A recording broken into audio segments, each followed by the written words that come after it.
සියලුම දෙනාට සුබ ඉරු දිනක්.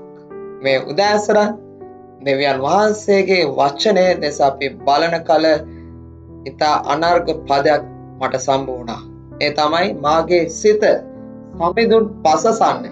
මාගේ දෙවි සමිඳුනි, ඔබ ඉතා උතුම්ය.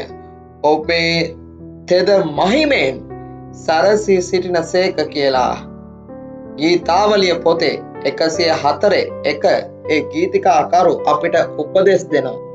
මගේ සෙනෙහවන්ත සහෝදරයා සහෝදරිය, අපේ මනසේ කල්පනාවල් මොනවද? අපි අවට ඇති දේ ගැන අපි හිතා ඉන්නවද? අපිට ආපු ප්‍රශ්න ඇයි මට මෙහෙම වුණේ කියලා ඔබ නිතර කල්පනා කර ඉන්නවද? ඇයි මට මේ රෝගය සැදුනේ? ඇයි මට මේ වගේ ප්‍රශ්නයකට මුහුණ දෙන්න වුණේ කියන ඒ ප්‍රශ්න ගැන විතරද ඔබේ මනසේ කල්පනාව? මගේ සෙනෙහවන්ත සහෝදරයා සහෝදරිය, මේ ගීතිකාකරු කියනවා ඔබ තෙද මහිමෙන් සරසී සිටින සේක කියලා. කෙසේද මේ ගීතිකාකරුට ඔහු අදහන්නා වූ ඒ දෙවියන් වහන්සේ ගැන මෙතරම් ප්‍රඥාවක් පැමිණියේ? ඒකට හේතුව තමයි මේ ගීතිකාකරු කල්පනා කරේ තමුන්ට ආපු ප්‍රශ්න ගැන නෙමෙයි, දෙවියන් වහන්සේගේ විශාලත්වය ගැන.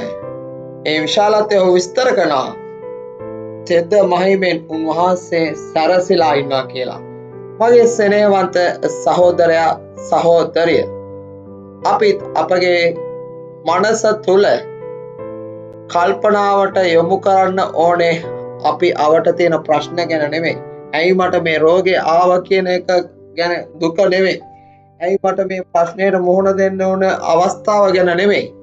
ඒ ප්‍රශ්නේ, ඔබගේ රෝගය, ඔබගේ දුක විසඳන්න පුළුවන් දෙවියන් වහන්සේගේ ඒ විශාලත්වය ගැන තමයි ඔබ කල්පනා කර යුත්තේ. ඔබ දෙවියන් වහන්සේ ගැන කල්පනා කරන විට ඒක ඔබගේ ආත්මය ඇතුළාන්තය උනන්දුව ඇති කරනවා දෙවියන් වහන්සේ වෙතට ලං වෙන්න. ඔබ ලෙඩ වෙන එක, මානසිකව ඇදගෙන වැටෙන එක, රෝගාකාරී තත්ත්වයන්ගෙන් යන එක, ඒක ඔබෙන් නිදහස් වෙන්න යනවා. එසේනම් අද අපි කල්පනා කරන්න ඕනේ මොනවද? ඔබට ඇති වුණ ඔබේ ප්‍රශ්නය ගැනද? රෝගය ගැනද? නැත්නම් දෙවියන් වහන්සේගේ විශාලත්වය ගැනද? තීරණය ඔබ සතුයි.